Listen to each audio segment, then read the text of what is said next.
सरकार हजूर किबला रहमतुल्लाह अलैह सरकार दा बड़ा काबिल गौर बांधे। सरकार फरमाते ने हो बाज करानियों बाज करानियों ए सखीना जमना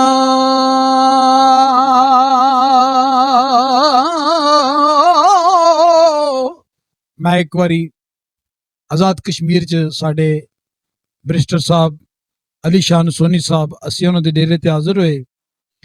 ये सुखन मैं पढ़िया तो उहदे विच मेरा एक गलती सी, तो फिर बरिस्टर साहब ने मेरे जिहड़ा सुखन है ना ये मेरा दुरुस्त कराया।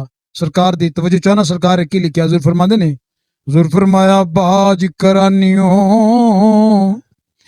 ए सखीना जमण ओ पानी पाप ना धोंदे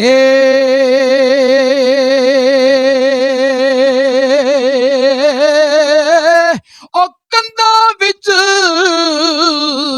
पिपल उगण एक दे जवान ना आउंदे